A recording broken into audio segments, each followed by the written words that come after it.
Now, the two-factor theory of emotion, what does it say? Whereas the James Lange theory proposes that each emotion has a different pattern of arousal, the two-factor theory of emotion takes the opposite approach, arguing that the arousal that we experience is basically the same in every emotion and that all emotions, including the basic emotions, are differentiated only by our cognitive appraisal of the source of the arousal. The two-factor theory of emotion asserts that the experience of emotion is determined by the intensity of the arousal we are experiencing, but that the cognitive appraisal of the situation determines what the emotion will be. Because both arousal and appraisal are necessary, we can say that emotions have two factors, an arousal factor and a cognitive factor. That is, emotion is equal to arousal plus cognition.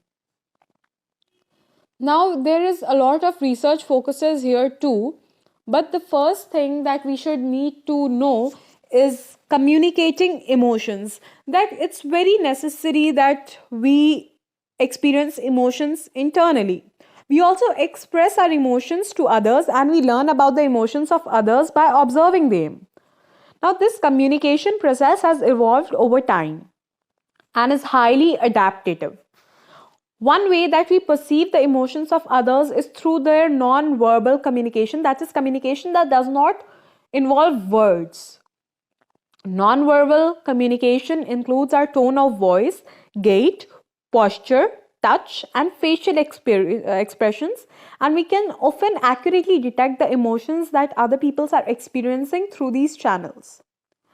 Now, if we are having a non-verbal cue like proxemics, rules about the appropriate use of personal space. Example, standing nearer to someone can express liking or dominance.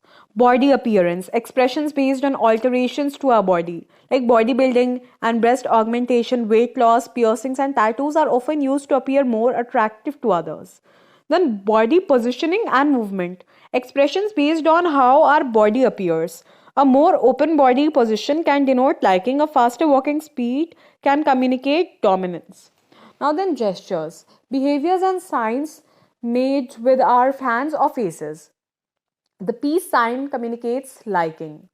The finger communicates disrespect. Then facial expressions, the variety of emotions that we express or attempt to hide through our faces. Smiling or frowning and staring or avoiding looking at the other can express liking or disliking as well as dominance or submission. Then we have paralanguage, clues to identify our emotions. Pronunciation, accents, and dialect can be used to communicate identity and liking. Now, just as there is no universal spoken language, there is no universal non-verbal language. Now, for instance, the US and many Western cultures, we express disrespect by showing the middle finger, the finger or the bird. But in Britain, Ireland, Australia, and New Zealand, the V sign made with the back of the hand facing the recipient serves a similar purpose. In countries where Spanish, Portuguese, or French are spoken, a gesture in which a fist is raised and the arm is slapped on the bicep is equivalent to the finger. And in Russia, Indonesia, Turkey, and China, a sign in which the hand and fingers are curled and the thumb is thrusted between the middle finger and the index fingers is used for the same purpose. And let me tell you all that this is kind of abusive. So the most important communicator of emotion is the face. The face contains 43 different muscles that allow it to make more than 10,000 unique configurations and to express a wide variety of emotions. For example, happiness is expressed by smiles, which are created by two of the major muscles surrounding the mouth and the eyes, and anger is created by the lowered brows and firmly pressed lips. In addition to helping us express our emotions, the face also helps us to feel emotion. The facial feedback hypothesis proposes that the movement of our facial muscles can trigger corresponding emotions. Now, the results were in Fritz Strack and his colleagues' research. Now, they wanted the participants to hold the pen in their teeth, mimicking the facial action of a smile, or between their lips, similar to a frown. And then they had rated the funniest of a cartoon. They found that the cartoons were rated as more amusing when the pen was held in the smiling position. The subjective experience of emotion was intensified by the action of the facial muscles. Now, these results and others like them show that our behaviors, including our facial expressions, are influenced by but also influence our effect. We may smile because we are happy, but we are also happy because we are smiling. And we may stand up straight because we are proud, but we are proud because we are standing up straight. So it's a kind of mutual and vice versa process.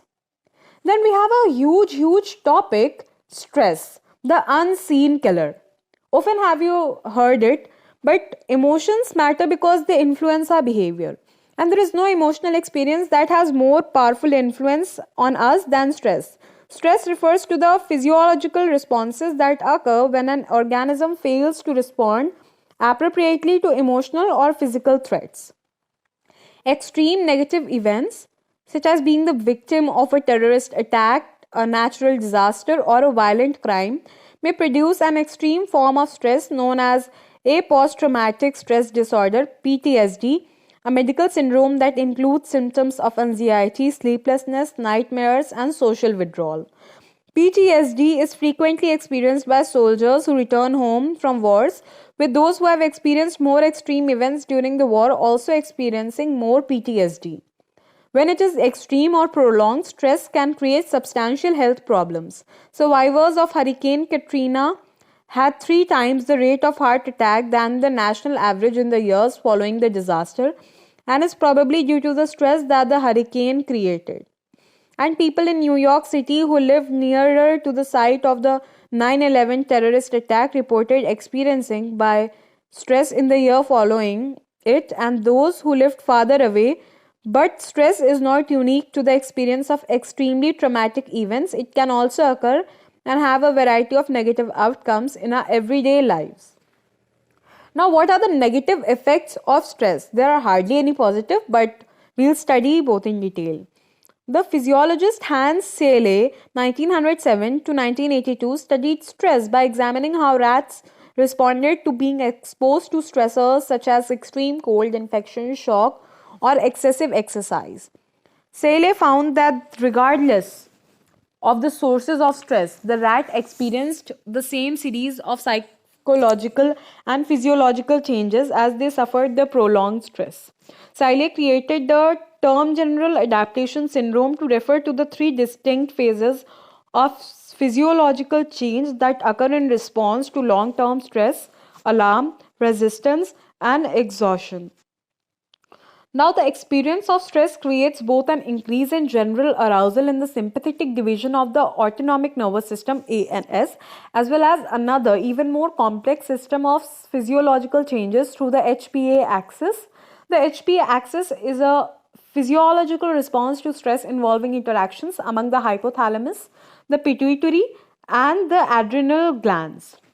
Now, the HPA response begins when the hypothalamus secretes releasing hormones that direct the pituitary gland to release the hormones ACTH. ACTH then directs the adrenal glands to secrete more hormones, including epinephrine, norepinephrine, and cortisol, a stress hormone that releases sugars into the blood, helping preparing the body to respond to threat. Now, the initial arousal that accompanies stress is normal, quite adapted, because it helps us respond to potentially dangerous events. The experience of prolonged stress, however, has a direct negative influence on our physical health, because at the same time that stress increases activity in the sympathetic division of ANS, it also suppresses activity in the parasympathetic division of the ANS. When stress is long term, the HPA axis remains active and the adrenals continue to produce cortisol. The increased cortisol production exhausts the stress mechanism, leading to the fatigue and depression. The HPA reactions to persistent stress leads to a weakening of the immune system, making us more susceptible to a variety of health problems, including colds and other diseases. So now stress also damages our DNA, making us less likely to be able to repair wounds and respond to genetic mutations that cause disease. As a result, wounds heal more slowly when we are under stress, and we are more likely to get cancer.